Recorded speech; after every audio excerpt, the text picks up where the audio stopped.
Добар ден, почитувана публика, и добре дојдовте во најновото издание на видеоподкастот Гласот на Слободна Македонија. Јас сум вашиот домаќин Душан Петровски и повторно мој соговорник денес е претседателот на Комитетот за демократизација на Македонија, Јордан Петровски. Добар ден. Добре ни дојде. Уште подобро ве најдов. Денеска се враќаме повторно на она што е, впрочем, мисијата на Македонскиот информативен центар, а тоа е една од двете, впрочем, мисии. Едната е да на македонците да им го опишуваме минатото кое што нив не им е познато, а другата наша мисија е светот да го запознаеме со македонските збиднувања, со оние информации кои што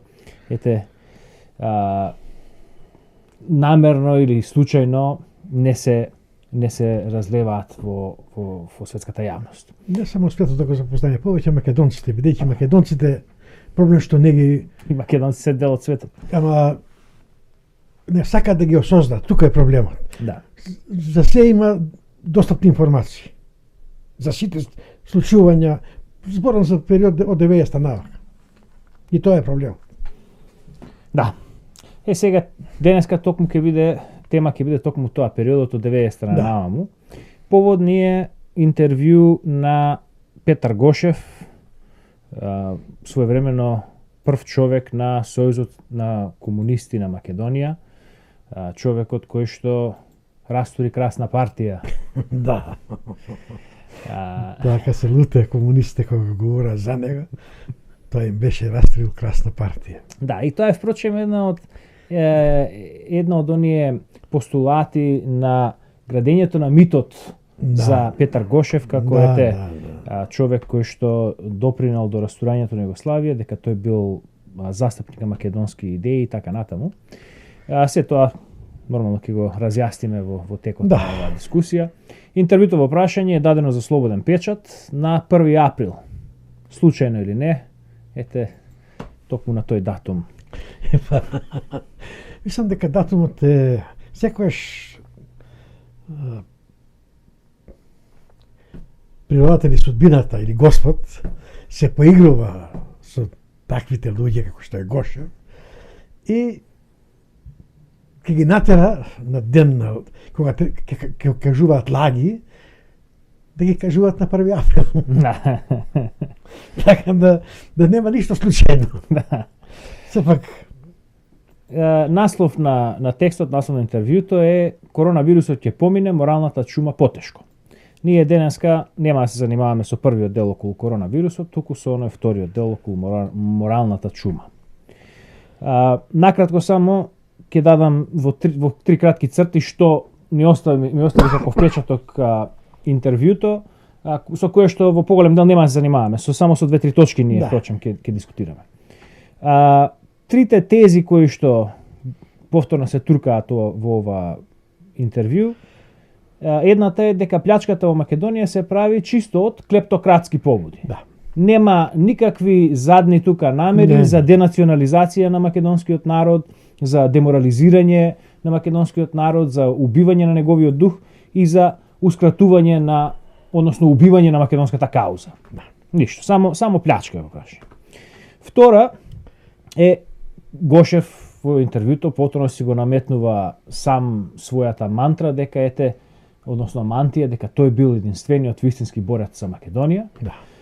Тој како социјалдемократ е впрочем вистинскиот следбеник на Гоце Делчев, а народот глуп и прост ја прокоцкал шансата и гласал за 24 годишно ксенофобично дете кое што ветувало истребување на албанците. И третата е она која што постојано се повторува кај нас, а тоа е дека ние сме заробеници на меѓународната заедница, која што е впрочем господарот на нашата судбина.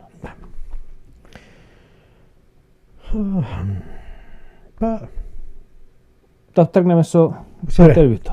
Но први треба да дали треба сега да објасниме кој е Петар Гошев всушност. Како за да ги разбереме понатака сите работи многу полесно. Да. Во ред, може да почнеме со тоа, или да почнеме со неговите изјави во однос на тоа за тоа што случувало во 90-те години, па да го дадеме и минатото на Гошев. Мислам дека Да почнеме првен со Гошев. да. Океј. Значи еве да се прашаме, знаејќи го она што сме го изнеле веќе во изминатите 50 на емисии на овој подкаст. И у 20 на текста напишани и повеќе до сега врзани за работата на службата. Да. Кој можел да биде лидер на Сојузот на комунисти на Македонија? Да биде републички лидер. На екранот имаме факсмил, односно слика од извештајот кој што постојано го зборувам на комисијата на извршниот комитет, извршниот совет на собранието на Социјалистичка република Македонија од 66 година околу збиднувањата во органите на државната безбедност. И тука вели вака, подвлечено: постојат досиеи за сегашни истакнати општествено-политички работници и функционери, членови на ЦК на СКМ, ГО на ССНРМ, Извршниот совет, Републичкиот совет на ССЈ и други. Значи, сите општествено-политички работници биле под обработка и третман на службата. Да. И за да се стаса до некоја функција. Има ше едно досие кое многу убаво го објаснува тоа. Да, досието е псевдоним Вихор, а е повторно на екран го имаме. Станува збор за некој човек од Струшко, кој Октиси, така од селото Октиси, да. Тој во 55 година бил компрометиран по линија на Информбиро и станал како производ на тоа соработник на службата за државна безбедност. Уште како средношколец.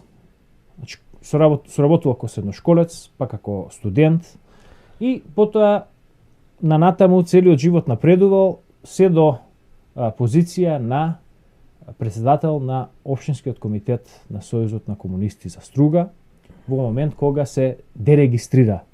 Да, затоа што станува веќе корисник на информации. Да. Тоа е многу битно. Мислам, тоа е поентата. Сега, ако за да стане председател на општинска организација на комунистите, морал да биде соработник. И тоа соработникот многу верен на службата, многу силен, кој деноночно копал информации за да се изгребе за повисока позиција. Во жаргонот на службата тој морал да биде проверен, проверен извор кој што донесувал квалитетни информации. Да, сега. Значи, ова е патот и на Гошев. Да. И тука да не се лажуваме. Бидејќи имаме уште неколку докази такви, но ова е најексплицитен. Баш се работи за позиција на во хиерархијата на партијата. Да. Сега, значи Гошев почна како соработник на служба. Не знаеме, не сакаме да влегуваме во тоа дали бил уцелет или влегол на патриотска основа. Или трета основа има за да напредува во кариерата. Да, па тоа е патриотска основа. Има заштита на партијата и на поредокот. А ова е сосема овдека, затоа го потенцирам ова, бидејќи она што се случува понатака, што ќе разговараме, тоа што го открива дека Гошев, барем по мој суд, е исклучиво кариерист и ништо друго. Дека кога дошел, влегол во кодошење, бидејќи за него било желба, бил свесен дека ако не се послужи по тој пат бил единствен за напредување и за ќе останал во Пирава или најмногу ќе дојде до Валандово. Вака тој пат, видите, комунизмот имаше една синтагма да направи од овчарче да направи инженер. Тоа беше и тоа беше големата фалба. Еве, ние доведовме Овчарче и го направивме инженер, после станува председател на комунисти, на ова, на она, добива функции. Тоа е она мантра за да се лажат луѓето и да веруваат дека и тие можеби ќе им се случи да станат. Но секој не ја разбрал патеката како се доврват. Коше е разбрал многу убаво. И затоа работа за службата, тоа многу убаво ќе го видиме после 90-та година, неговите постапки кои ги прави. И ќе бидеме јасно, ќе добиеме јасна слика. Значи Гошев, да завршиме тука со констатација. Гошев доаѓа до високите позиции исклучиво како соработник на службата. И тој Веќе е невозможно на друг начин. Да. И тој од 89 или 88 мора да знае за сите подготовки кои ги прави војниот врв, кои ги прави, бидејќи тоа се прави во согласно со партијата. Да. Тој не може да биде неинформиран. Не може да не знае. И сега се враќаме на она првото. Плачката, како беше. На Македонија се прави неговото првиот негов коментар, сакаме да го негов дел од текст кој сакаме да го коментираме. Тоа беше плячката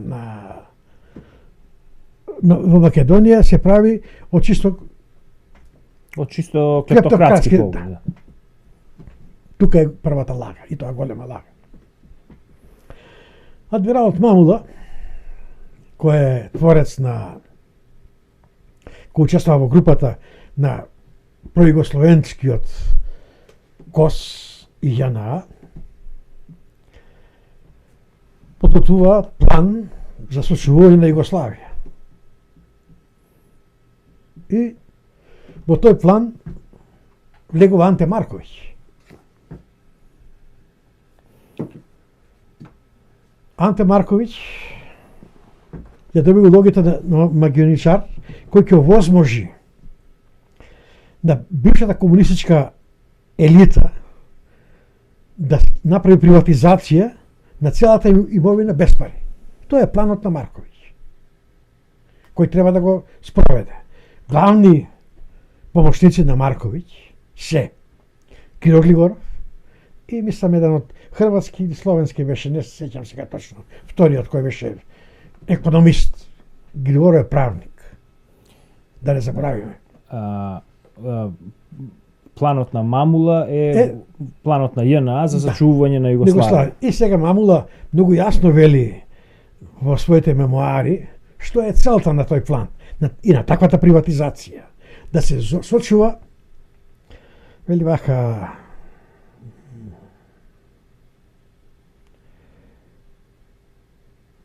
на страница 8, да се сочува комунистичкиот систем во Југославија, да се примири и да се сочека, да се прекине националните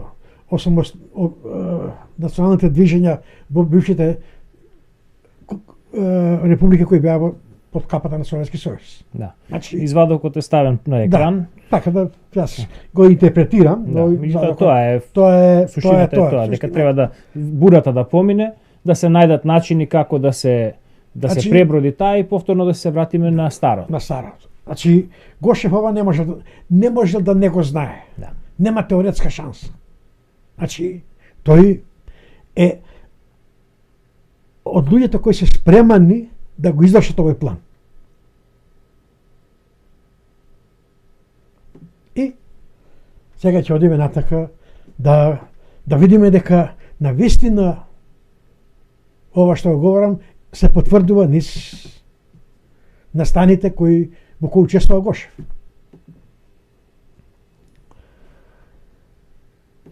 Да, на екранот исто така се што ќе оди на екранот нема да го дискутираме. Да.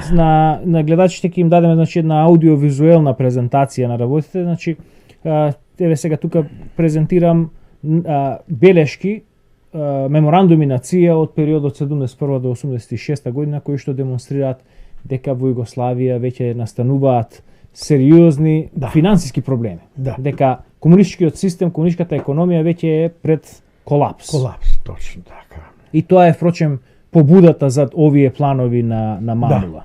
Зарем не? Сега,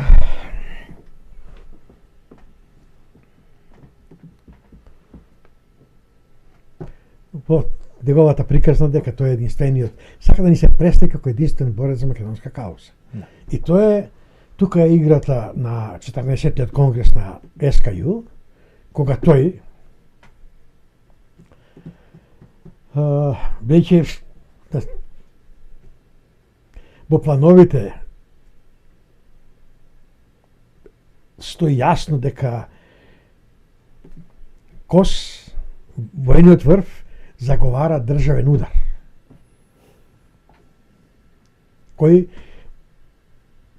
со кој сака да ги отстрани сите националисти во републиките. Тоа е спроведувањето на овој план. Да. И сега, Гошев затоа прави таков потек за да биде тој носител на првото да се чистат редовите на комунистите, на Сојуз на комунистите на Македонија да се видат кои се националисти, кои се промакедонски ориентирани. И затоа Гошев ја прави СКМ ПДП. Со чисто македонска, негова македонска опција.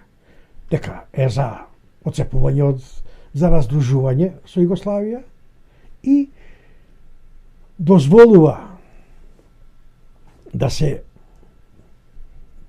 првиот закон за партии во Македонија беше да нема национални партии. Значи сега ти веќе се надоврзуваме на интервјуто тука, конкретно за ова што е тука на екранот со црвено, околу прашањето е под вашето водство по југословенскиот распад Македонија зачекори по демократски патеки, но брзо се повлековте. Дали ве прииграа византиците? Тоа е прашањето. Да. Значи, ние сега тука сега затоа баш јас мувот дали е проигран или тој проигра многу луѓе. Да. Значи тој веќе повлекува и дозволуваат во Македонија да се формираат национални партии. Значи, сега повторно да се навратиме.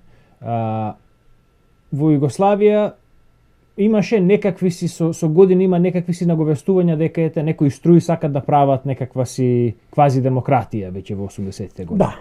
Меѓутоа тука се станува збор за комунистичка и социјалистичка партија, нешто така да биде. И сега одеднаш 90-та година таа идеја се нагло се развива. Затоа што Европа падна веќе Берлинскиот зид. И Југославија не можеше да опстане ако не направи повеќе партизам. Тие имаа план. Социјалистичкиот сојуз, во кој влегува сите општествено-политички организации од тоа време, а сите беа комунистички, тоа е, ќе ги разделат.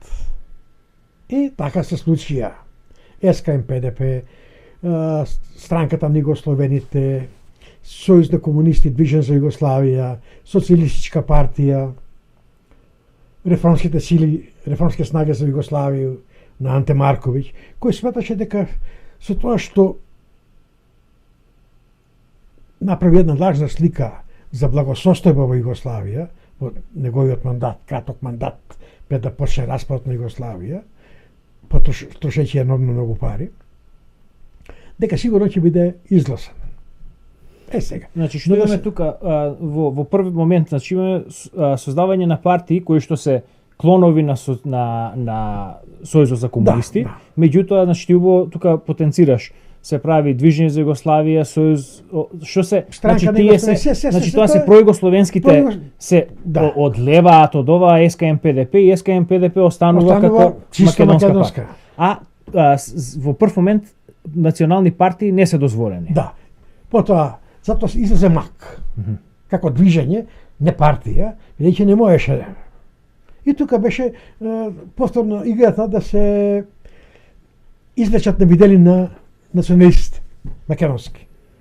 да се види дали постои нешто од ВМРО во Македонија.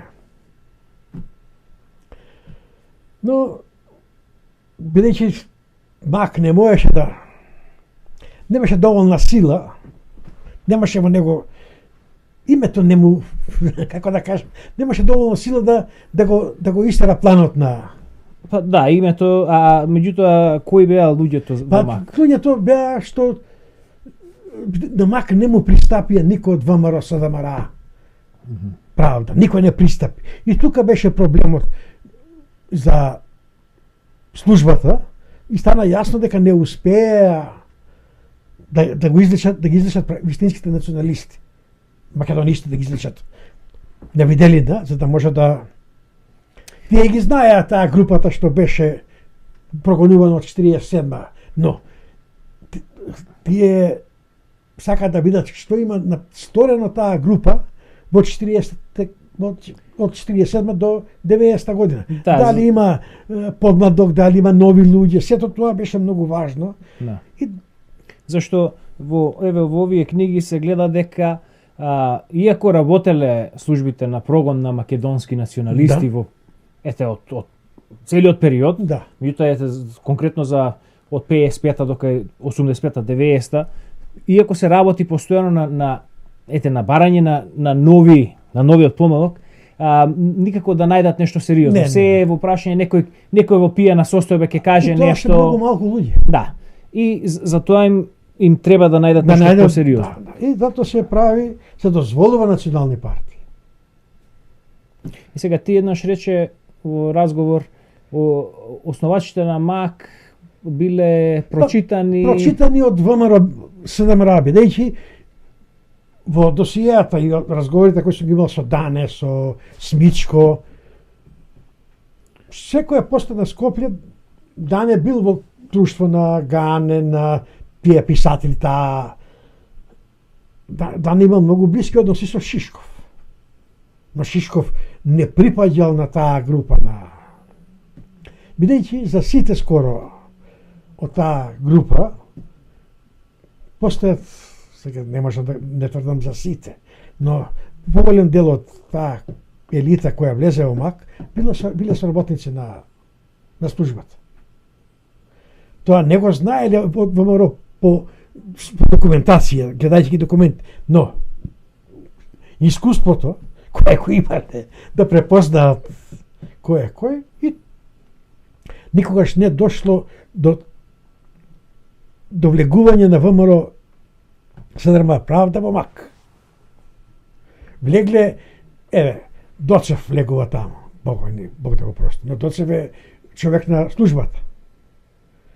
Тој Кумановецот има еден, го заборив сега името, исто така. Тие се подошли на Дане. Значи, мора и се дозвола се направи Македонска национална партија.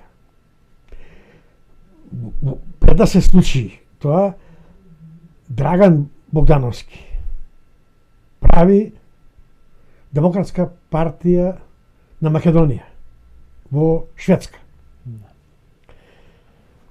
Се обидува во таа партија да ги вметне ВМРО СДМР. Значи таму ги става без нивно знаење Дане Поповски и Данче Бојковски. Двајцата од ВМРО. Сметајќи дека така ќе успее да ги натераете. Ве ставив таму, вие сте сега у координационото тело, у основачкиот одбор, вие сте главните на партијата, сите ние 5-6 души кои сме на список сме, тие кои сме. Но и тука Дане и Данче и Смичко и Чакра ја препознаваат играта. Бидејќи се случи уште една работа во тој период, четвртиот основач на партијата, Гиге, кој на кого му е Вујко Крсте Црвенковски,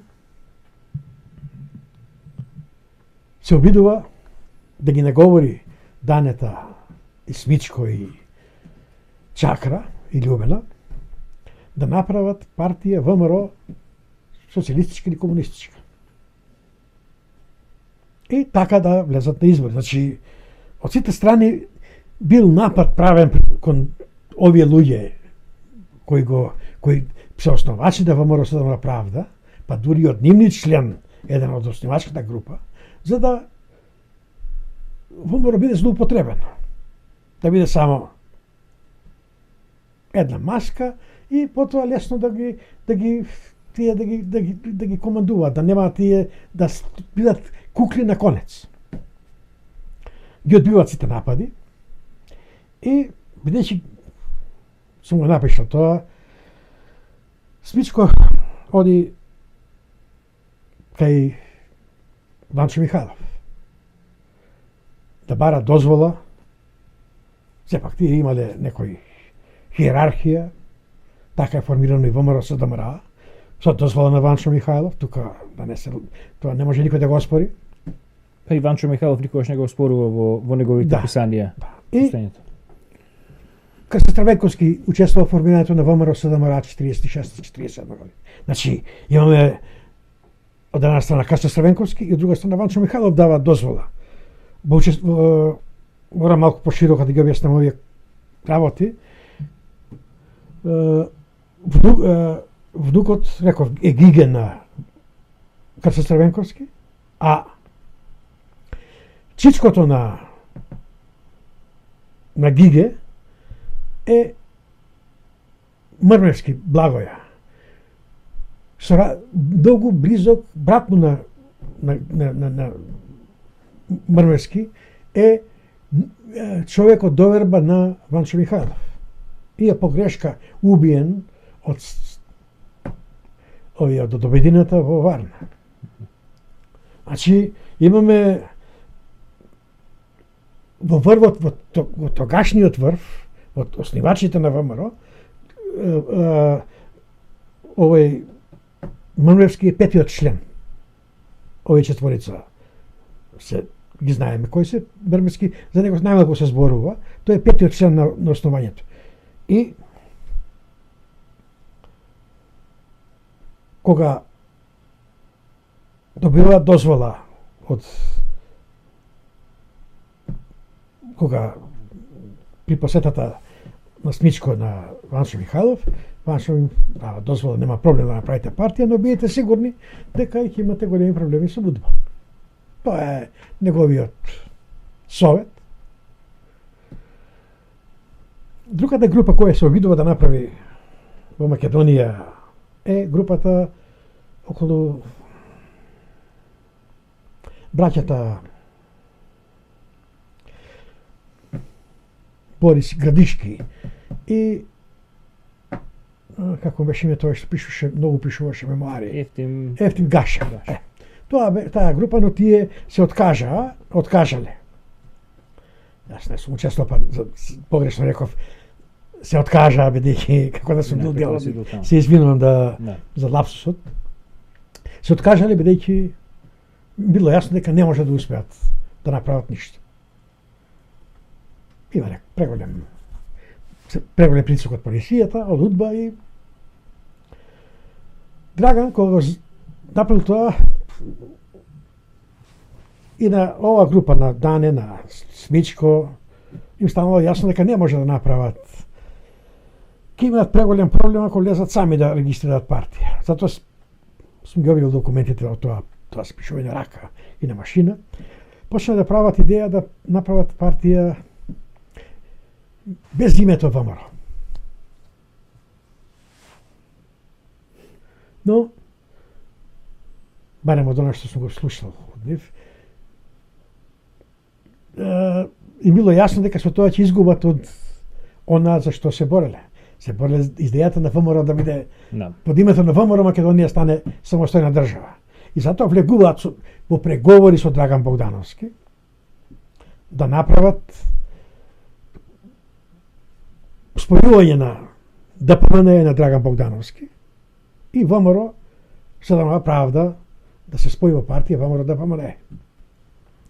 Преговорите трајат се до 26 април. На 26 април 1990 година во куќата на Дане Поповски постигна договор конечно.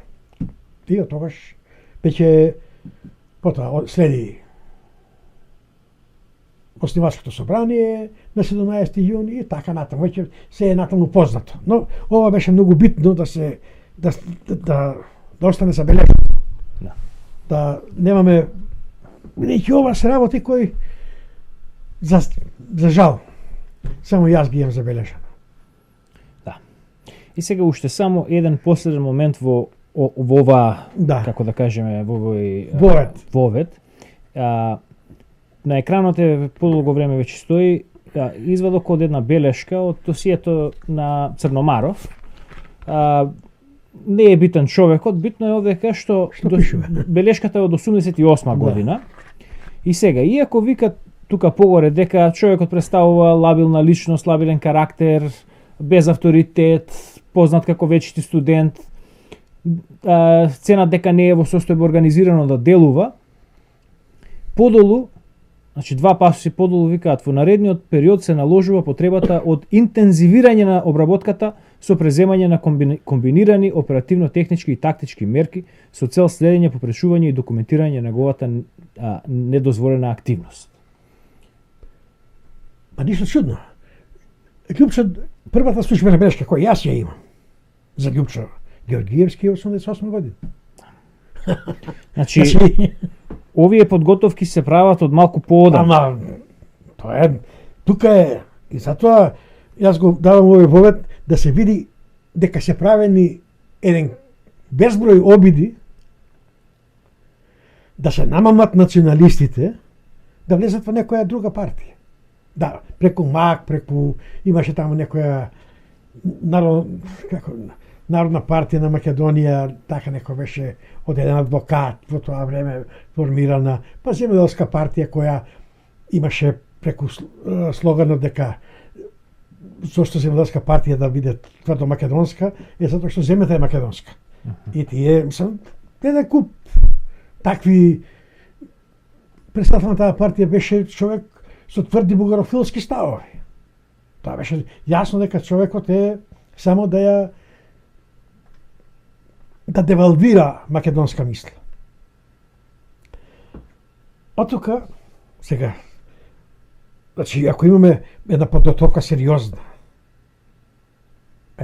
Црномаров 88, Љупчо 88, како може председателот на комунистите на Македонија да не знае за таквите подготовки и да не биде информиран непрокинато, бидејќи тоа е на врвот на хиерархијата на кого му се даваат извештаите од службата. Да. Аналитика што ги подготвува, му ги дава нему. Да. И се разредуваат на централен комитет на тоа се да се добијат да се разредат, се даваат инструкции за понатак. Кога, значи, веќе го имаме ВМРО како партија, Основачкото собрание регистрирано и основано. Гледа дека јако во салата биле 50% удбаш и 50% на Основачкото собрание, биле малку изненадени службите дека сепак има таков одзив, ама им било и драго што ја погодиле вистинскиот пат како да ги откријат националистите. И беше од тука почнуваат отварање на нови досија.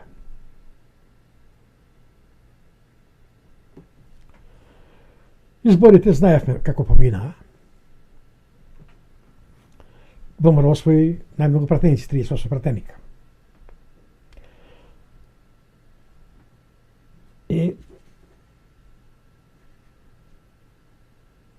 Но комунистите имале повторно направен план како да се однесуваат во тој момент.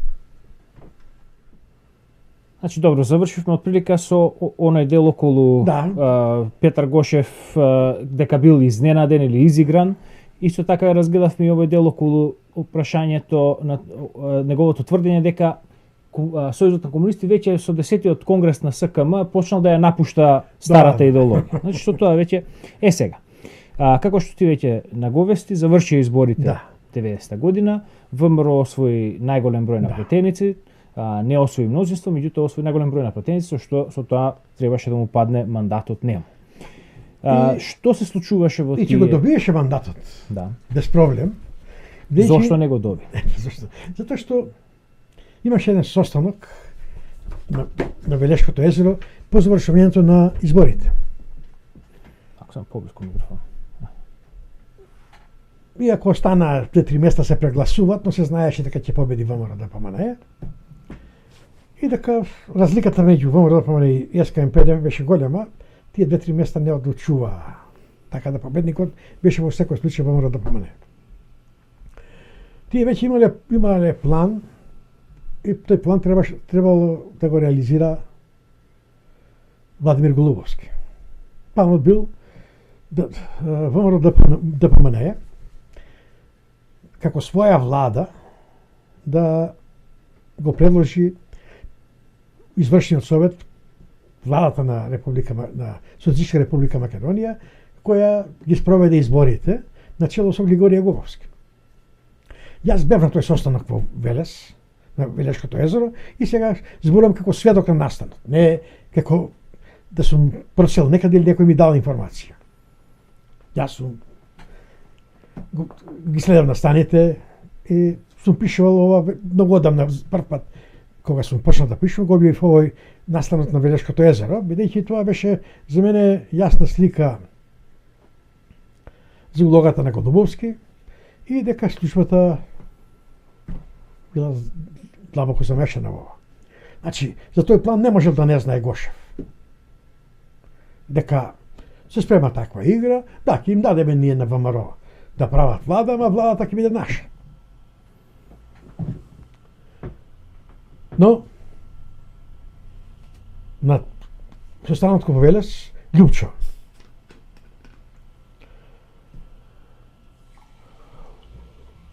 ја обздани играта на Голубовски и за да нема проблеми во партијата, да нема раздор, се постигна договор Голубовски да си поднесе оставка на подпредседателското место, но да си остане во партијата и да остане пратеник по групата пратеничка на ВМРО ДПМНЕ. Ова го слуша со сопствени ушки и Голубовски прифати. Не останавме понатака, инсистираше Томе да не биде на гласањето. Томе Стојановски пратеник, што стана пратеник во парламентот, веќе бевме заедно со Ко. Не сакаше да остане да гласа, за да тој си имаше своји некои причини, мислам не сакаше да се конфронтира со да покаже на чија страна е. Па еве сега повторно проучувајќи ги досиеата на службата, незините соработници секогаш бараат начин да се извлечат од ситуација кога треба да ги изнесат своите гледишта или своите ставови. Тие само купуваат, но никогаш не продаваат. И сега, додека стасав во Куманово од Велешкото езеро, требаше да се гласа за него. Неговото гласачко место беше во Пчиња поништено и требаше да гласа и спративме да се видиме со луѓето, да се договориме, да видиме какво е расположение, да нема некоја промена.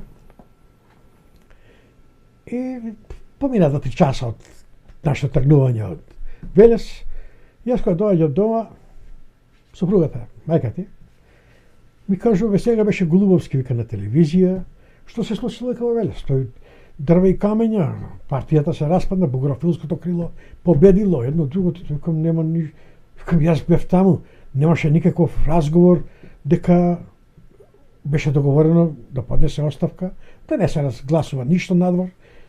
века не на телевизија, веќе сега одеш ми стана нејасно како може Голубовски.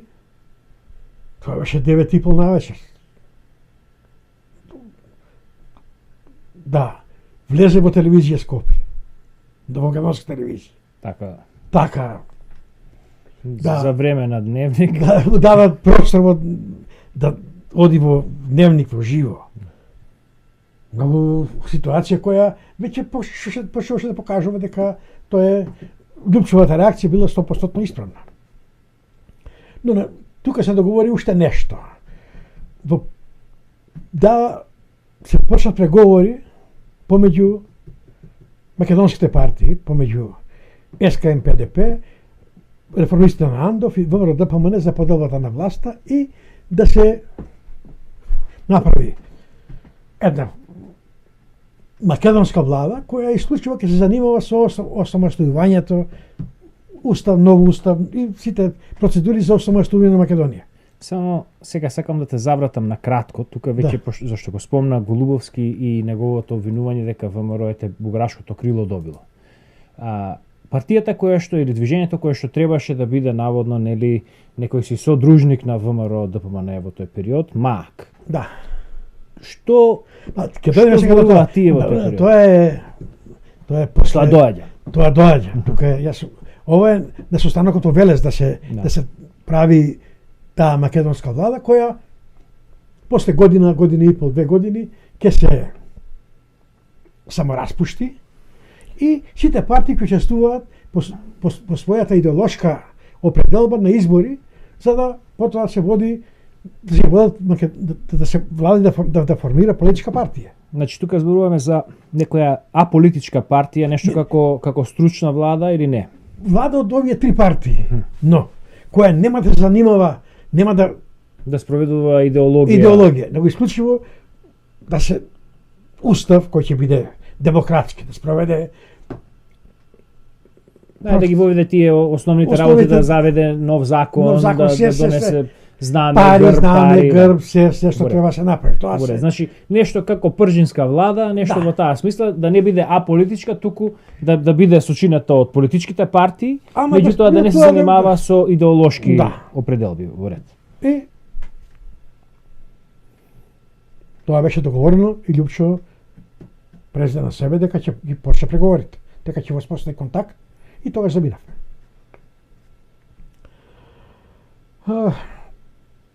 Тука се случуваат сега чудни работи.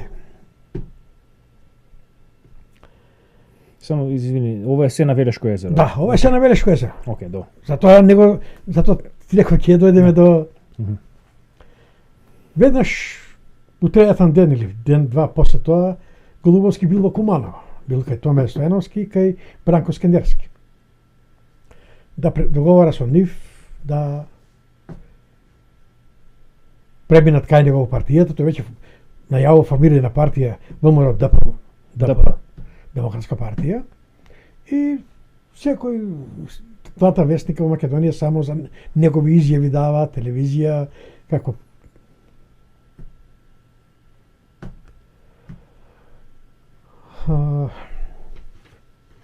бил дека Дане Поповски, ова го дознав од Данета, кога почнавме да контактираме со Данета пред 7-8 години, 10 години колку почна назад, и Дане ми го објасни доаѓањето на Голубовски кај него во тој бил во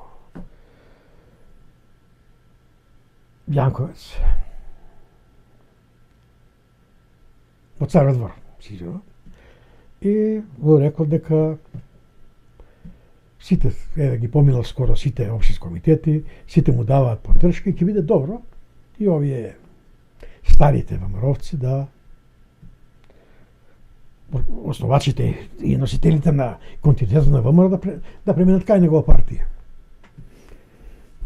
Да не сакал да даде веднаш збор и потоа контактирајќи со малку повеќе со негови луѓе, станува јасно дека тој во Голубовски немал голема доверба до моментот кога требале да додат за Минхен. Сега ќе се вратам малку назад. Во Минхен требале да додат Змејко, Лјупчо, Дане и Голубовски.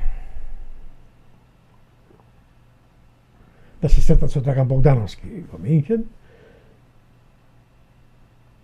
Голубовски одеднаш се откажа дека наводно нема пасош и не може да тргне. Да не сакал да оди и пред тоа бил не сакал да тргне на пат, бидејќи се сомневал во не гледал потреба да се оди во Минхен. Прво бил Берлин, потоа се променил во Минхен, не гледал никаква потреба за одење во Германија. Драган можел да дојде во Македонија, бидејќи тој после затворот бил користел стан во Македонија, живеел во Скопје. Така да на Дане му било сомнително тоа инсистирање да се оди. И сега стана уште посомнително кога Голубовски се откажал од одењето. Дане почна да сомнева дека местенката е Дане да се ликвидира.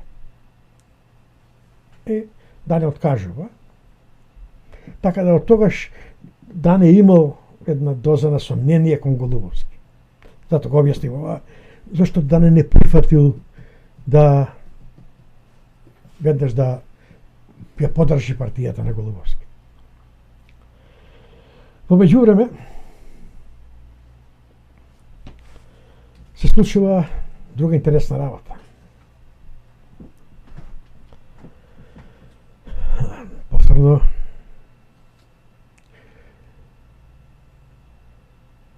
веќе СКМ ПДП и службата веќе не им успева планот, тие прават нов план, нова подготовка. Ќе ги користиме приказната дека преговараме за договор помеѓу партиите за подобар на власт на македонските партии, но ние ќе работиме да го оствариме нашиот план повторно. И еве сведочење на Никола Клюсев. Во емисијата на Долгиот пат, емитувана на Канал 5. Еве, ќе прочитам. Да. Значи, во серијата на Долгиот пат, емитувана на Канал 5, минатиот месец, која година е тоа, кој месец? Мислам дека тоа 205-6, така некако е. Беше посочен од страна на Никола Клюсев како човекот кој го довел Киро Глигоров од Белград за да бидне претседател на независна Македонија. Изјавата на Клюсев гласише вака, парафраза. Се собравме во вилата на Михајло Апостолски, кој беше оженет за сестрата на Киро Глигоров, Цвета. Таму бевме јас, Ѓорѓи Наумов, Јордан Мијалков и Борис Змејковски. Ние одлучивме дека преку Пане Велев треба да го вратиме Киро во Македонија, зашто тој има доволно искуство да ја води државата.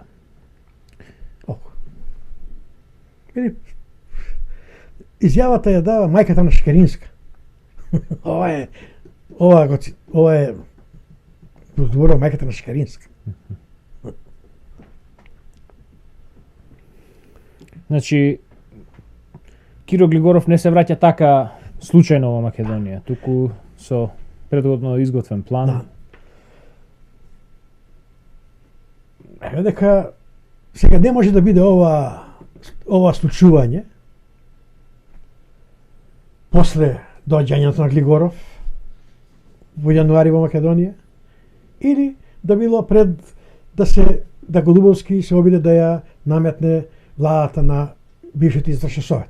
Значи ова се случува, овие преговори кои ги воделе Клюсев, Јордан Мијалков, се водени помеѓу во периодот кога пропаѓа идејата за да се наметне извршениот совет како влада на ВМРО ДПМН.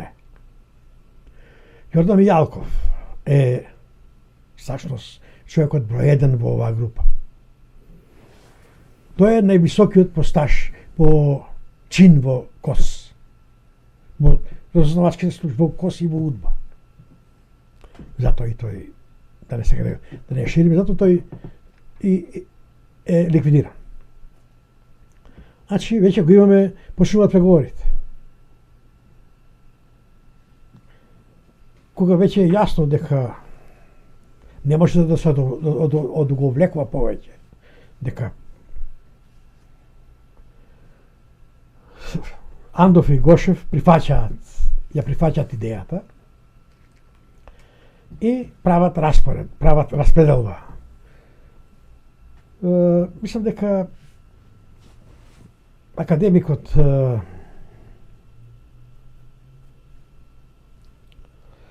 сега во Австралија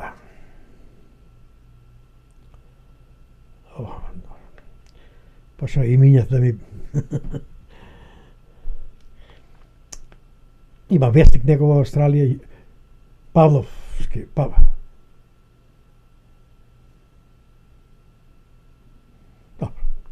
мислам дека е Павловски. Ја така сум слушал од Љупчо дека тој ја протежирал идејата во мора да го предложи владиката Михаел за преседател. Гошев да ја добие премиерската функција, Андов да добие председател на собрание, а Љупчо да биде заменик на председател на држава, да биде потпредседател на државата, на владиката. Се слага Љупчо, нема проблем, ВМРО. И на 8 на ден на Божиќ, недела беше сега, дали е 7 или 8, не се сеќавам, но недела ден, беше невиктен Љупчо да одиме во Скопје, така, сите комитети, председатели, кои може да дојдат и тие што некако бевме со него поблиски. Бејќи ќе одеа во Велес, конечно да му кажат на владиката дека се е договорено и дека тој ќе стане кандидат за преседател, ќе подржан од трите партии македонски. Значи автоматски добива сигурно. Се вратија тие околу 1-2 од Велес, се завршено, договорено и Љупчо ни кажува дека поидете сега по градовите од кои што се дошле и вечерва или по Пладнево, отидете кај тие наместници на што се во градот црковни што ги водат црквите, кај нив, да им кажете утре кој ќе прават утреска литургија, да ја прошират веста и да споменат дека Македонија ќе добие преседател владика. Отидовме вечерта на гости кај попот го заборавме. Попот Чеда, да. Со јас со мајка ти, со сопругата, Томе со сопругата и Билјана со сопругот Лозаревска, двата пратеника од ВМРО. И го пренесовме владиката Чедо. Попот Чедо беше презадоволен. Ете, убаво е што Македонија го издига, црквата ја издига на едно такво место и му дава дорба на црквен човек. Тоа беше поентата. И се беше вред. Утре ден, некаде 11-12 пладне, се слушавме со Љупчо, ми вика Љупчо, ништо нема од договорот, наводно на Гошев не поминало предлогот му, станале сите Централен комитет и одбиле да прифати СКМ ПДП да гласа за владиката. Тие ќе го предложат Киро Глигоров. Морас сака да предложи своји кандидати. Блаже Ристевски беше најсериозен, бидејќи беше најупорен. Неколку пати кај Љупчо го гледа кој ќе дојде, уште од врата кој ќе влезе, така му беше тој таа подолжина собата што има во собрание, кај што партиската соба, и имаше 10-12 чекори до така барем сега од вратата до кај масата што се Љупчо. И кој ќе влезе, добар ден, господине преседателе. А тоа е оној негов глас, онака лигав глас. Ќе го погледам човекот и кажам, како не му е срам. А тој беше оној со белата коса, тој да, многу Блаже така Ристевски, да. личен. Да, тој Блаже Ристевски. Тоа е Ше ги мешам со Коневски, ги мешам. Не. Не, овој беше таман тој како и тој како икона беше. Да. И ама господин преседателе, ама знаете господин преседателе. Абе тоа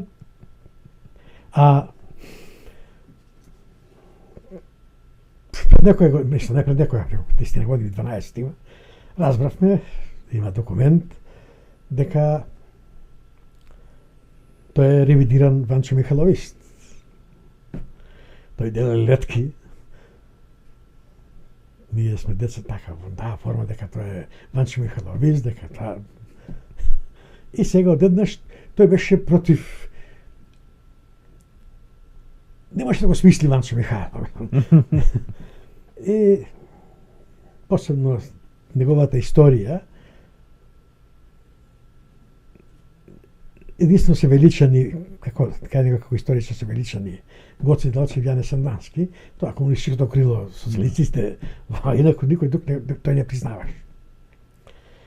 И се закачија многу со покојниот Зоран Тодоровски, доктор Зоран Тодоровски, околу Тодор Александров, но да не шириме сега да не натака. И дојде денот на гласање во собранието. Првото гласање за Киро. Киро, да. Не успеа првото. Не помина Киро Глигоров, но имаше пред тоа една обид за она што го бараше ВМРО ДПМНЕ, да се гласа во пакет за сите. Добро, ќе гласаме за Глигоров, ама потпредседател да му стане Љупчо. Веќе таа функција беше поподела Гошев да стане премиер, а Андов на собрание.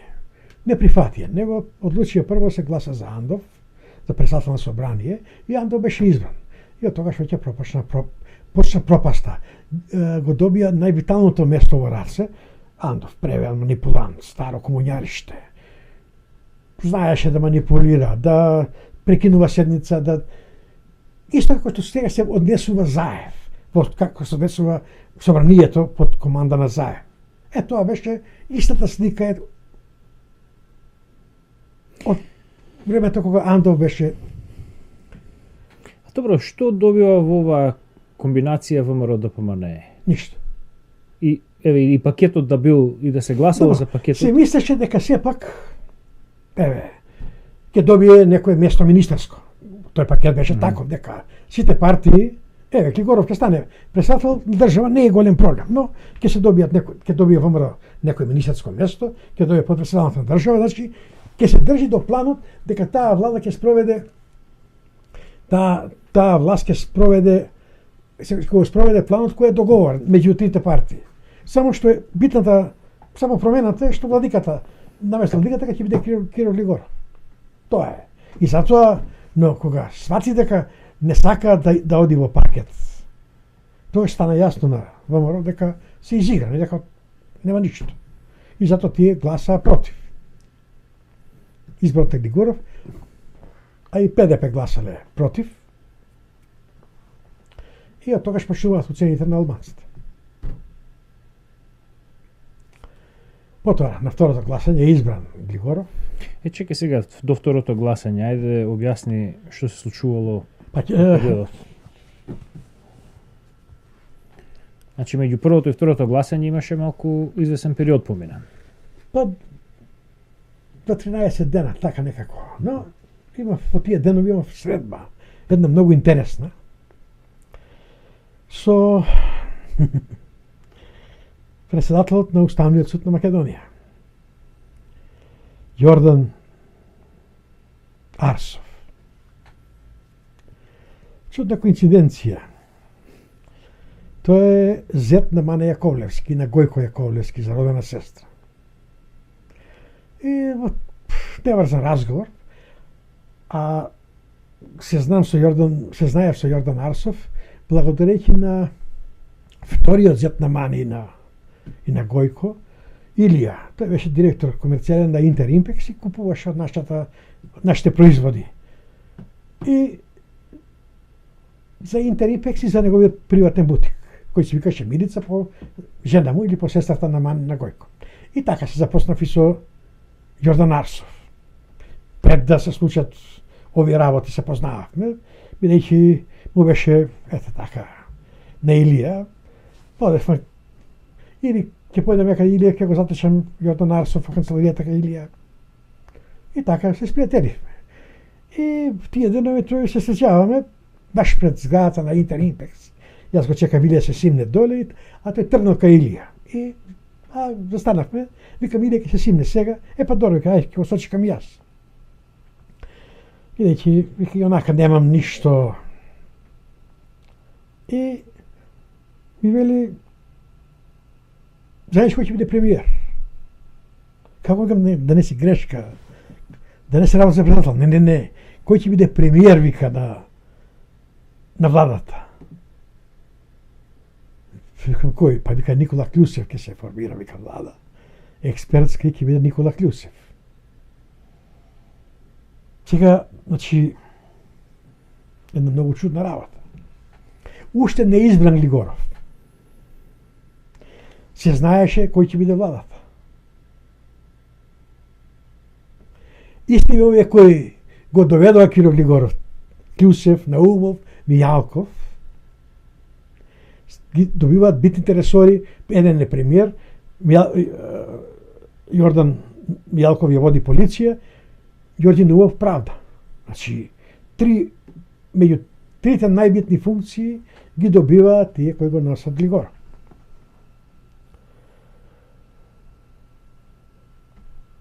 Јас не сакав да зборам скоро со никој за ова, бидејќи ми изгледаше нереално да се знае уште тој момент да се знае владата. Бидејќи сепак по уставот на Македонија ќе требаше да биде мандатот да го добие ВМРО ДПМНЕ. И тука веќе немаше двојби за тоа. Никој не навестуваше некаква таква игра. Сега да подсетам само, ќе кажам една реченица. Кога ВМРО 98 година дојде на власт, советник на Доста Димовска стана Јордан Арсов. Јако пензионер. Но и беше совет. Значи, врските... И во таа влада беа застапени повторно Ѓорѓе Наумов, Клюсев повторно имаше функција во таа влада. Тој беше министер за одбрана. Да. Значи, Наумов беше министер за правда. За правда, да. И потоа таа стана смена многу брзо, 99 година ги смени. Кога се избираше председател, Љупче распушти владата, ги смени сите, направи корект нова. Но, ова е тоа, значи, се знаеше дека ќе има таква влада. Колку месеци пред владата да... Па во март е владата формирана. А ова се случува твојата средба? Па меѓу првото и второто гласање... Што е јануари. Јануари е тоа, сега датум точно се Да, сега грубо. Во тој интервал, меѓу првото гласање и второто гласање. Значи во јануари тебе ти кажува Јордан Арсов кој ќе биде премиер. Да. Кој биднува премиер 3 месеци подоцна. Да. А во период кога воопшто неговото име не се ни споменува никаде. Да. Сега тука има една многу интересна работа. Повторно која Гошев не можел да не ја знае. А тоа е изјава една на Богоевски, на Слободан Богоевски, која ја прераскажува Андов во негово интервју за Весникот сега. Ќе најдеш, ќе прочитате мода. Јас да не читам, преки имам проблеми со... Чувака, прашањето е: Господин Арсов, Господин Андов, многу контроверзи предизвика вашето тврдење во неделникот Фокус дека при создавањето на првата македонска влада под влијанието на Белград, Киро Глигоров ги одбил кандидатите на ВМРО ДПМНЕ за премиер. Во интервју за минатиот број на Сега, Глигоров ја отфрли вашата теза и изјави дека одлучил да ги одбие кандидатите на ВМРО ДПМНЕ бидејќи тие, цитирам, не се одесувале на неговата представа за профилот и квалификациите на еден премиер на влада пред која се исправени вонредно тешки задачи, затворен цитат. Да расчистиме најнапред една битна работа. Имаше ли Глигоров уставно право да избира и да се води од своите субјективни мислења за кандидатите? Сега одговорот на Андов оди вака. Тој вели немаше. Такво уставно право председателот во Македонија нема. И по стариот устав, по амандманите со кои беше иновиран, председателот го немаше тоа право. Значи Глигоров 91 година во февруари и март, кога одлучуваше на кого да му го даде мандатот, немаше право да се раководи од некоја негова представа за по цитат за профилот и квалификациите на еден премиер на влада пред која се исправени голем број на задачи, затворен по цитат. Тој едноставно беше должен да го даде мандатот на личноста што ќе му биде предложена од партијата која на изборите добила најмногу пратеници. А тоа беше ВМРО-ДПМНЕ. Исклучиво на пратениците во собранието им е дадено право да одлучуваат дали ќе го изберат предложениот кандидат или пак тој нема да го добие потребното мнозинство гласови. Според тоа, Глигоров во 1991 година, без оглед од што се раководел, го прекрши уставот и едноставно ги третираше како непостоечки резултатите од повеќе партиските избори. Сега поставував повторно прашање. Врз основа на тоа што го тврдите дека однесувањето на Глигоров во тие години беше врз основа на што тврдите дека однесувањето на Глигоров во тие години беше раководено од Белград? Имате ли некакви докази за тоа? И Јандов одговара дека Глигоров сам не решил да не го даде мандатот на било кој предлог за премиер што ќе дојде од ВМРО-ДПМНЕ, туку дека тој став дошол од Белград, на македонската јавност и беше соопштено од еден наш врвен разузнавач уште пред неколку години во телевизиската емисија на новинарот Васко Ефтов во Центарот. Во таа изјава Глигоров не ја демантираше. А како што знае јавноста, тој со деманти реагира многу често и на поблаги изјави. Сега. Значи, повторно доваѓаме до Гошев. Гошев, кој е ментор на Глигоров. Тој го донесе Глигоров во предизборието да учествува кампањата на СКМПДП. Значи, предлогот тој го поддржа на Глигоров да стане кандидат за претседател. Тоа беше само една форма приказна дека Централниот комитет, ако било така, тој требаше да поднесе оставка тој момент Гошев, кога му е одбиено договорот, кога му е отфрлен од неговиот Централен комитет, тој требаше, ако навистина се случувало тоа,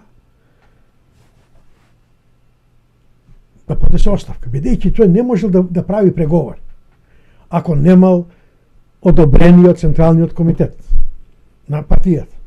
Значи, сега,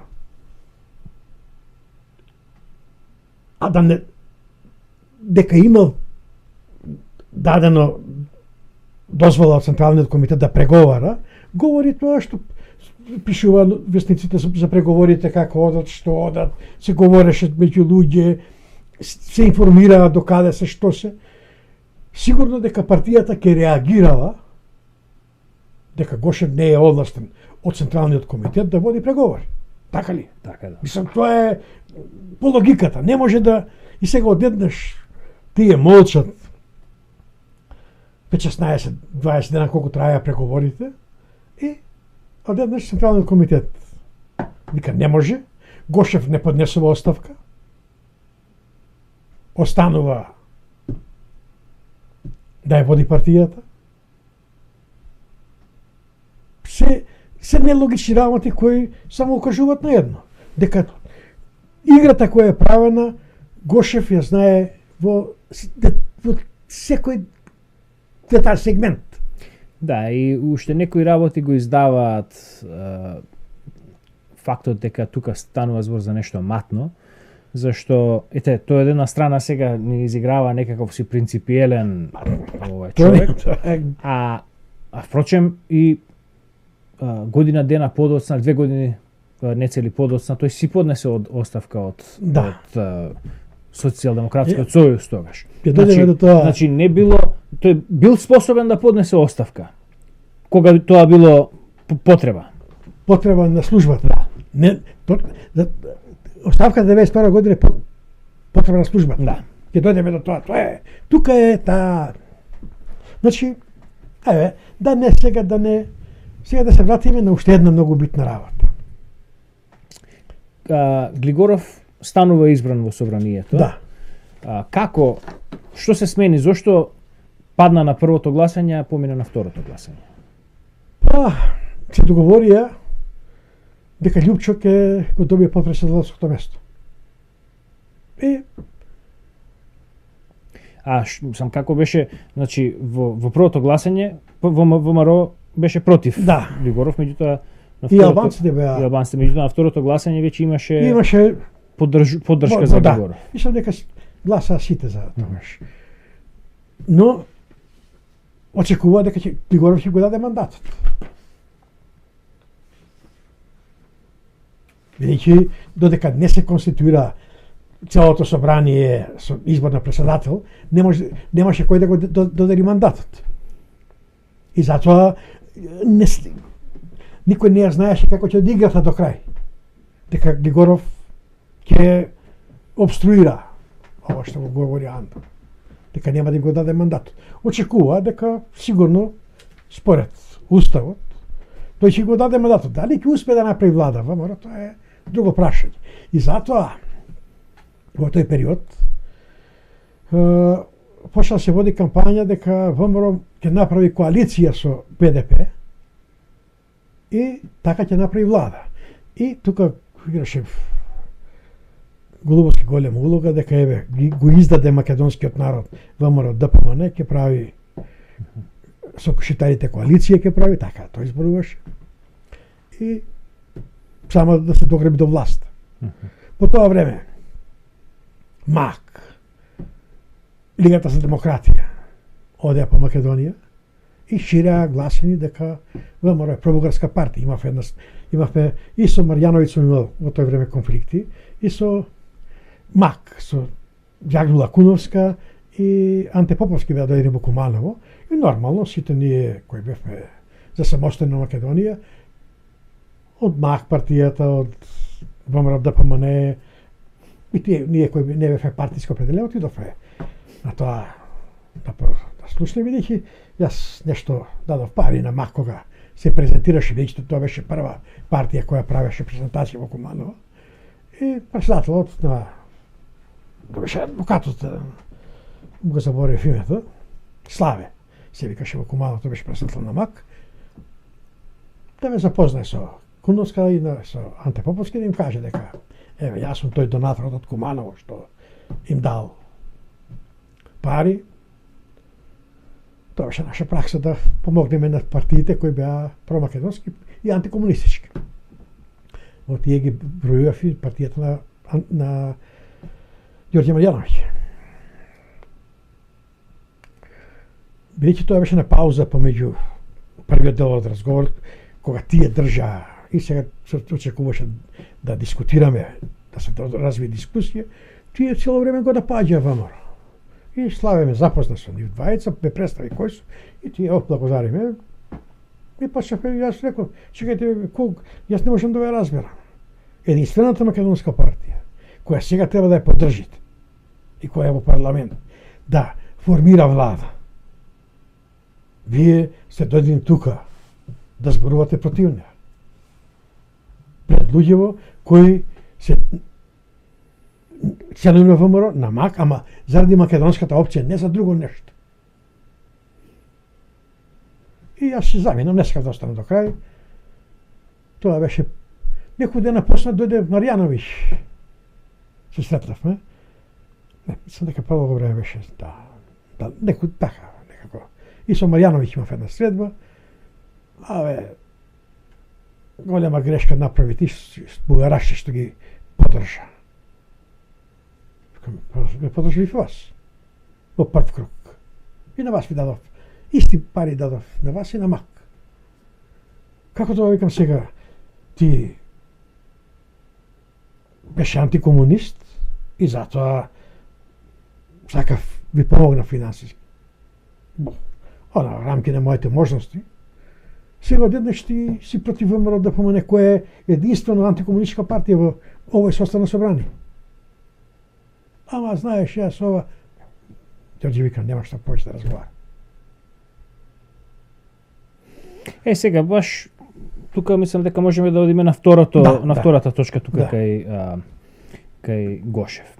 Значи, втор дел на овој негов одговор со кој што започнавме дискусијата, односно дали бил изигран од византијците. Тој вели вака.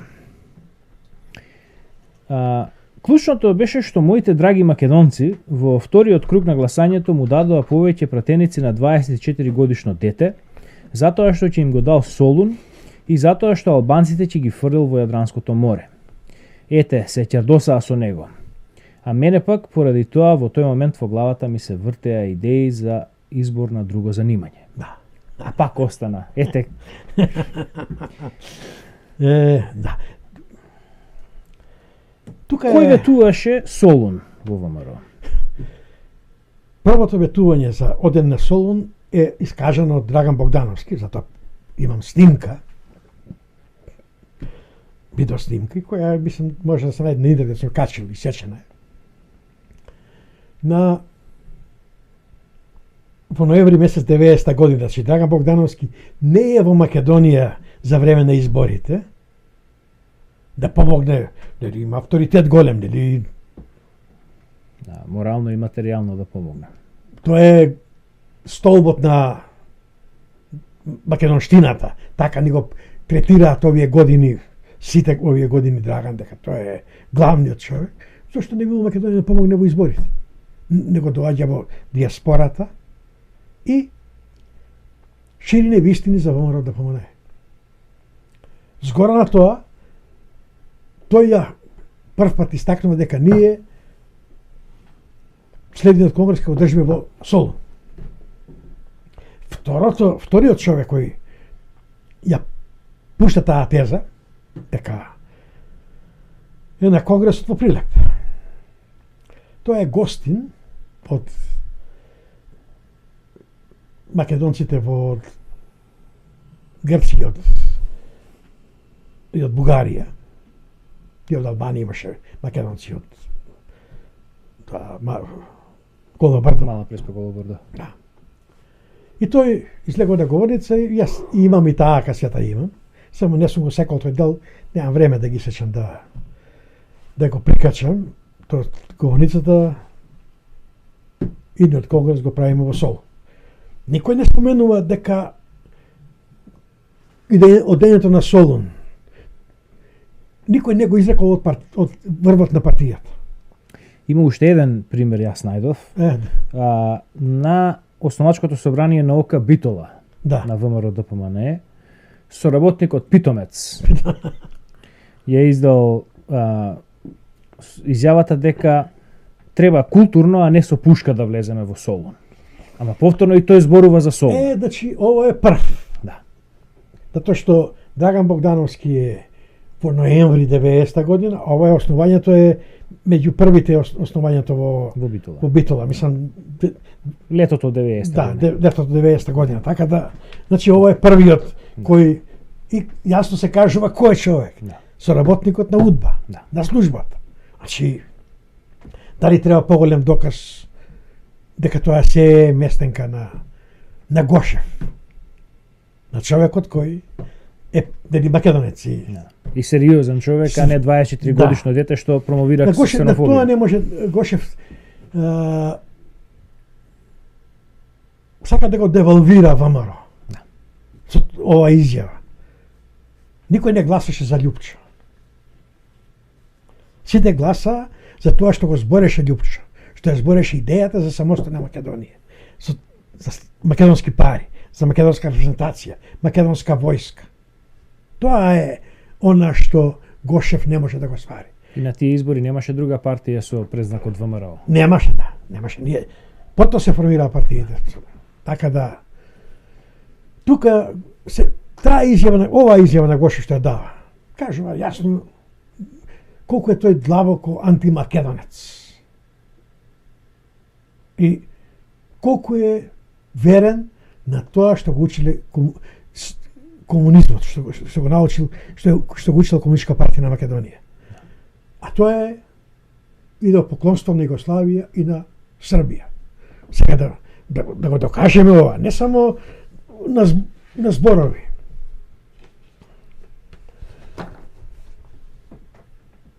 Глигоров без да добие мандат од собранието води преговори за платформа за сочувување на Југославија. Платформа Изветбеговиќ, Глигоров за асиметрична конфедерација. Што требало да значи таа асиметрична конфедерација?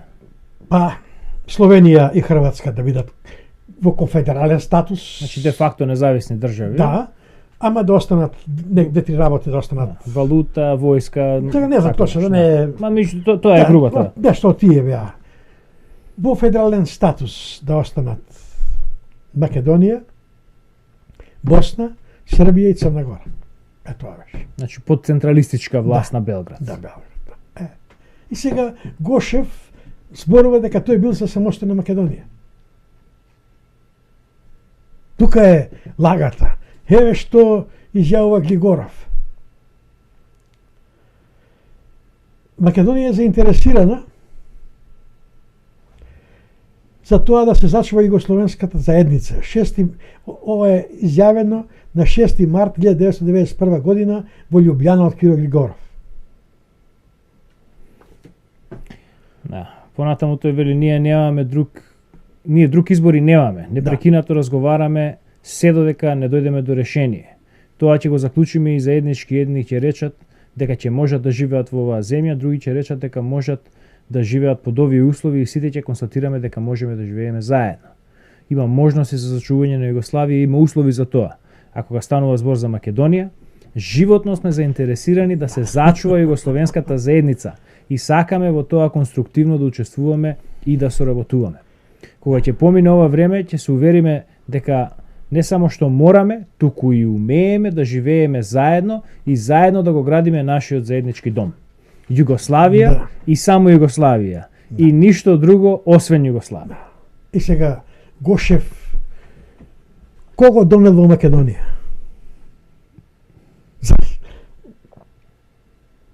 Овие изјави, кога вистина Гошев бил за самостојна Македонија. Веднаш после овие изјави требал да поднесе оставка од место председател на СКМПД. Да. И уште другата работа што тој ја споменува тука околу тоа дека ВМРО ќе фрлале албанци во Јадранското море. Кој ги изнесуваше тие изјави и на што беа одговор тие изјави? Па Голубовски беше задложен за реториката со албанците. За ксенофобијата Да, и за наметнувањето на расизам на ВМРО. Да. А зошто? Кој беше поводот? Па поводот беше затоа што албанците формираат две национални партии. ПДП и другата. НДП. ПДП и НДП. Да, ПДП и НДП. И НДП имаше оштра националистичка реторика и помеѓу двата круга тие освоја неколку противника, ПДП освои во првиот круг и се славеше влегување со на бели коњи во градовите кај што победија и зборење за граници, за отцепување, за или рида, тогаш се пушти едно друго. Значи, муабетот ми е следново, дека Владо Тупурковски, Владо Голубовски, да. Имал, значи, спаринг партнер со кој да глуми, значи, едните и другите да се удираат во гради и да прават. Затоа се дозволи, пак се враќаме на она, да се формираат национални партии. За да националистите не успеа државниот удар не го спроведе војската. И така пропадна планот. Инаку планот беше да се спојапсат, веќе излегува сите на виделина во тие година дена. Но бидејќи со планот беше опфатен и апсењето на Милошевиќ, Милошевиќ мораше да го растури пројугословенскиот кос. И врвот на ЈНА да биде пројугословенски. И тој во тоа успева. Кога се именува Грачанин за министар за полиција, веќе тој полицијата ја има во своји раце комплетно. И сојузната и српската полиција. Во тоа време почна да се работи на растурање на врвот пројугословенскиот врв на ЈНА и затоа бидејќи Јордан Мијалко покојниот е човек со многу високо позициониран во службите, на него му се дават инструкции. И тој прави една сериозна работа. 91 година во некаде, сега ќе најдам точно кога, тоа е многу битна работа. Во октомври 1991 година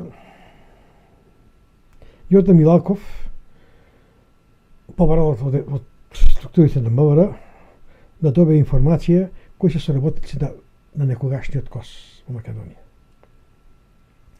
Значи тој сакал да активира мрежата. Не. Тој веќе е против КОС. Значи да ги истребува. Да ги знае кои се да ги тргне од службата, да веќе не се да ги стават под мерки. За информацијата дознава и КОС. Ја добива копијата веднаш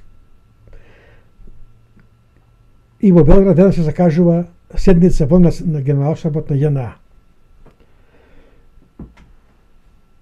Значи, веќе во октомври, тоа е некаде крај на октомври ми се чини тој список правен, веќе се прави план од КОС да се елиминира Мијалков. Веќе тој е првиот кој менува страна. Преоѓа и затоа тој оди на состанок кај го спомена пред малку. Хорват. Да? Хорват, не. Не. Министр на полиција стана на Југословенската, успеа да го вметне Милошевиќ. Добро сега. Го спомена пред неколку минути. Така да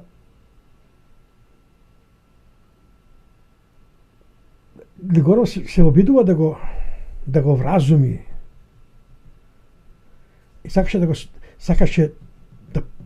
го изфрли Милалков од експертската влада, за да му го зачува животот. На Глигоров беше јасно што ќе се случи со, било јасно, што ќе се случи со има веднаш погибијата, сообраќајката, 15-20 секунди после сообраќајката застанува воено возило од Кумановскиот гарнизон во кој е човекот на КОС. Еден од тие војни лица човек на КОС. Треба ли некому да биде по-јасно?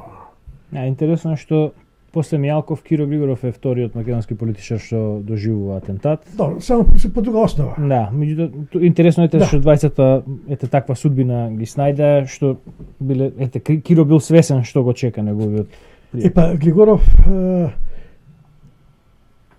и обајцата си ги знае атентаторите. Да. Тоа е тука е. Сега дојдовме до делот каде што падот на владата на Клюсев. Или сакаш нешто друго да ме прашаш? Па само уште ова да не прескокнеме, само околу приватизацијата. Да не одиме многу длабоко и широко, наводно Киро Глигоров и Петар Гошев имале спротивни концепции за приватизацијата. И сега, каква е таа логика да... Епа како може да имат спротивни концепции? Ако имале спротивни концепции, тогаш Гошев нема да застане против зад Глигоров да стане председател на државата. После доаѓа до наводно спротивставени и за да се покаже дека Гошев полека се двои од Глигоров и дека веќе за улогата која ќе ја добие после ниједна припрема УДБА не ја прави од денеска за утре. Секоја припрема, подготовка бара период за да делува, за да таму во она што го подготвува УДБА нема материзам, нема Ништо не се пушта на случај. Се за да делува автентично, Да. мора да се прави Така полек. да Гошев предлагаше со ваучери приватизација, Глигоров со делење на акции. А во суштина Исто е. исто и тоа е плячка. Плячка. Добре. Сега значи дојдовме до падот на владата на Клјусев. Бидејќи таа влада беше избрана од КОС, Техничката влада. да, експертската влада, мораше да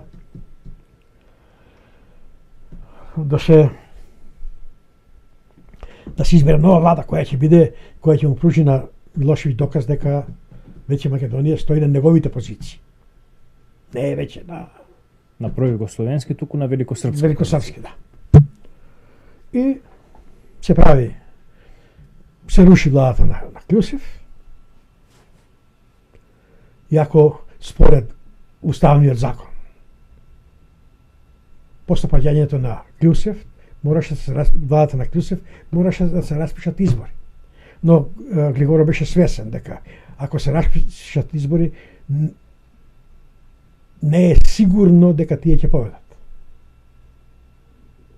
Бидејќи Бомаро, иако беше опозиција, иако беше плукано на секој чекор, беа му лепени секакви етикети, успеа кај народ да створи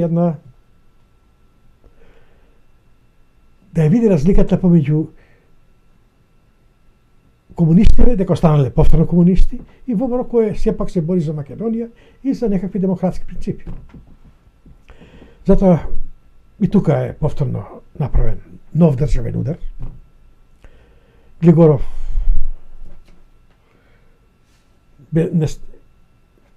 оди на делење на нов мандат и му го дава мандатот на Љупчо Георгиевски, бидејќи знае дека Љупчо не може да состави влада, нема теоретска шанса да состави влада покрај ПДП, кој е веќе врзано со СДС и со партијата на Андов, и го дава мандат. Љупчо го враќа мандатот после неколку дена, со образување дека не успел да обезбеди поддршка. Многу коректно, многу често. Мандатот му се дава на Гошев. Се дава на СКМ ПДП. Бидејќи не се дава мандат на личност, се дава на партија. Тука е играта. Гошев го чува, СКМ ПДП го чува мандатот преку дозволениот рок. 20 дена е рокот по кој треба да се изјасни, тие го чува 24-5 дена. И Гошев го враќа мандатот. СКМ ПДП го враќа мандатот. Во тој момент тие држат нов конгрес, го менуваат името на конгресот во СКМ, во Социјалдемократски сојуз, и Бранко Црвенковски е избран за председател. Глигоров му го нуди сега мандатот на Бранко Црвенковски. И тоа сега комунистичка финта, ете нова партија, нов лидер. Ама таа партија преучествувала да избори, не може да ако они по таа логика не може да добие мандат. Бидејќи таа партија не учествувала на избори. Значи се работи за тешка манипулација. На Ерол Ризавов ли треба да му текне или на И сега Гошев веќе се подготвува за новата улога. Тој излегува од пратеничката група на СДС, но гледај чудо, ниеден пратеник не оди со него заедно, не формира, тој е сам во парламентот, што нема логика. Наводно, тој ги избира во тоа време, нели промакедонски беа пратениците во неговата партија, и барем еден или двајца, тројца ќе дојдеа со него. Тој ги избрал, тој им дал шанса да станат пратеници. Ниеден. Тоа беше многу интересна и сомнителна работа. Беше чудна едноставно. Сега, во тоа време се случува уште една многу битна работа. Целиот СК, Сојуз на комунисти движен за Југославија, се враќа во рамките на Социјалдемократскиот сојуз. Комплетно сите дојдат. Барем во Куманово се знаевме кои сме и што сме. Точно сите луѓе кои беа влегово и беа сите на листа на кандидати и беа избрани за пратеници 94 година. луѓето од таа, значи јасно е дека целта Глигоров ја имал да партијата Социјалдемократскиот сојуз биде врзан за партијата на Милошевиќ, да прати јасна порака у Белград дека тие остануваат на линија на Милошевиќ, верни сојузници, и тоа го покажа преку кршење на ембарго, преку помагање на Србија да војува со нафта, со материјали за воени материјали. Гошев правена е таа поделба, Гошев свесно го тргаат како бидејќи се подготвува смена на името. Глигоров јасно работи на планот за зашивување на Југославија, платформата Глигоров Изетбеговиќ. Тоа се повеќе гради револт кај македонците, што гласа за самостојна Македонија. Потоа излегува аферата со премиерот Паничот на Србија, во која Глигоров разговарал за сојуз помеѓу Југославија и скатана Југославија и Македонија. Панич му ветувал дека ќе признавање, не знам ова, со грците да го реши спорот. Има и тоа, ќе го приложиме, го имам тој дел во преку новински извештај, ќе го прикачиме да го прочитаат луѓе, во сега да не зборам, бидејќи не можам точно да не манипулирам, ќе кажам нешто што најубаво ќе го видат и ќе им биде јасно. Гошев полека почнува да работи, повторно да прибира околу себе. После некој време Гошев формира партија, Демократска партија. И почна да игра повторна риторика на македонизмот. Беше јасно дека тој всушност игра да ги земе гласачите кои беа беа промакедонски, ама да кажеме лево, центар лево. Таа риторика дека пробугарска партија ВМРО да помине сакаа да не им се лепи на нив. И им одговараше сега појава на Гошев кој со чисти раце, го избрка од комунисти, а тој стоја одвои Македонија на конгресот 14 конгрес, што кажа не на Милошевиќ. Сето тоа беше една пропаганда правена, го подготвувана и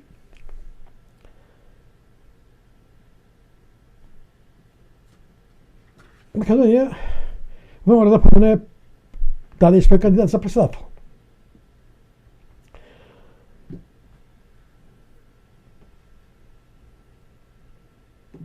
Беше преговори, водевме у Куманово со луѓето на Гошев, уопште ни дозволи да го направиме тоа. И да обезбедиме подршка за Љубиша и што сака Гошев, премиер на влада или било што, Љупче подготвен како партија, како ВМРО ДПМН и Љупче се подготвени да му ги дадат на Гошев, само да направат коалиција и да го победат СДСМ. Тогаш Сојуз за Македонија беше. Гошев не сакаше да слуша. Значи, неговата улога беше јасна. Да го зачува, да му ја зачува власта на СДСМ и да го зачува Глигоров како председател. Бидејќи веќе беше сменето името од Глигоров, тоа беше една од големите, се открија неколку сериозни кражби преку приватизацијата и беше нормално. Името, знамето веќе беше. Знамето после. Да, веднаш после изборите се промени, меѓутоа веќе беше. Името беше сменето. Приватизацијата веќе почна луѓето почна да гледаат приватизацијата, останување без работа. Знамето веќе почна да се зборува дека знамето ќе се промени. Беше и затоа тој зборува зошто тој го бойкотирал во ВМРО имаше јасен став за бойкотот. Нема врска што зборува Гошев. Да. На ВМРО му стана јасно Тоа не споменува дека Глигорова избор... Причината е изборот на Глигоров со тешкиот фалсификат за ВМРО да се одлучи на бойкот. Тука беше најголемиот фалсификат. Да, тој вика дека проблем е фалсификатот на изборите. Ама не споменува кој фалсификат. Бидејќи ако останеше втор круг на избори, Глигоров да не помине во првиот круг со фалсификатот, можеби ќе беше потешко да се оди да се убеди членството за бойкот и на ВМРО да помане. Но фалсификатот беше толку очигледен кај Киро Глигоров и луѓето сватија дека нема шанса да се победи Сојузот за Македонија, а да бидеш само глумец во парламентот и да даваш покритие на одлуките кои ќе ги донесе парламентот со 20 или 15 пратеници кои ќе освоеше ВМРО ДПМН, беше сулуда идеја. Ти му даваш на Киро Глигоров и на Бранко Црвенковски даваш секогаш да кажат дека да, и вие учествувавте во работа на собранието. Зошто не бевте против или а што може да направат со 15-20 гласа? Ништо. Да. Фалсификатот се содржеше во ова. Ова е многу битно да го слушат луѓе во.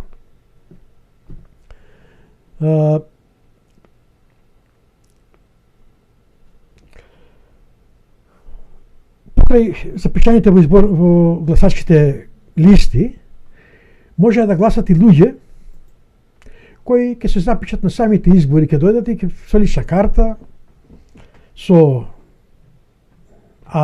тогаш е прв пат воведени се бугарскиот воз и печатени лични карти на ден на избори.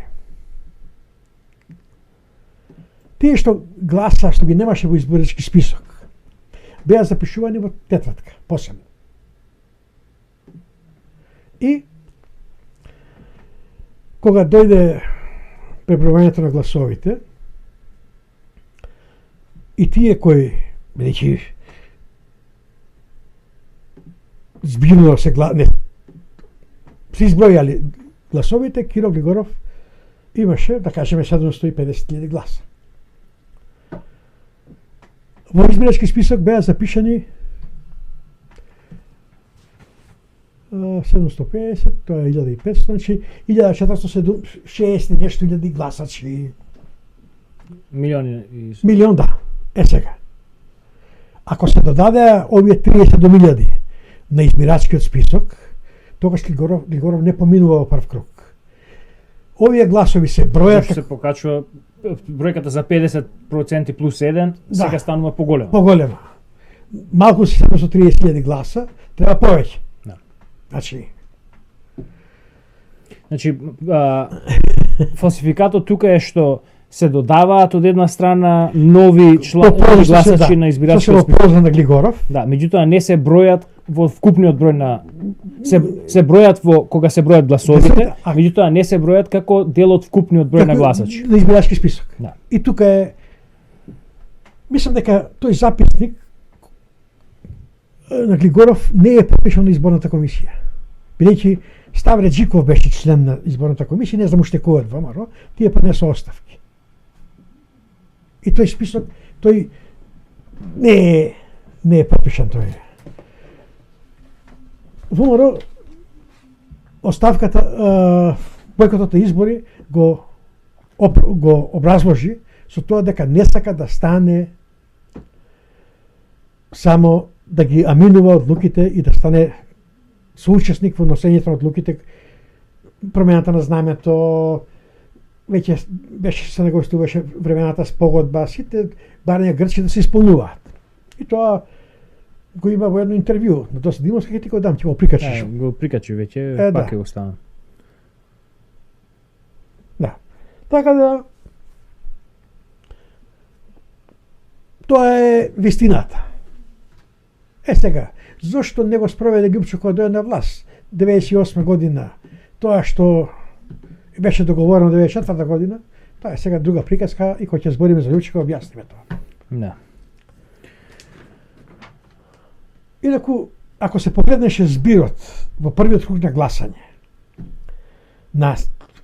во грото изборни единици, на кандидатите на ВМРО ДПМН и кандидатите на Гошев,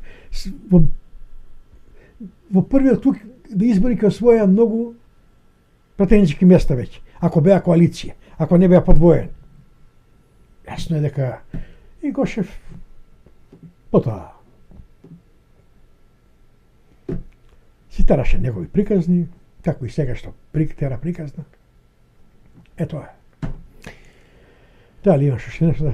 Па, мислам дека нема, сите други работи што ете нешто што ни остана така странично се периферни работи кои што не се така Писки избори прават така. Да, не се така битни, така што мислам дека отприлика ја заклучивме темава.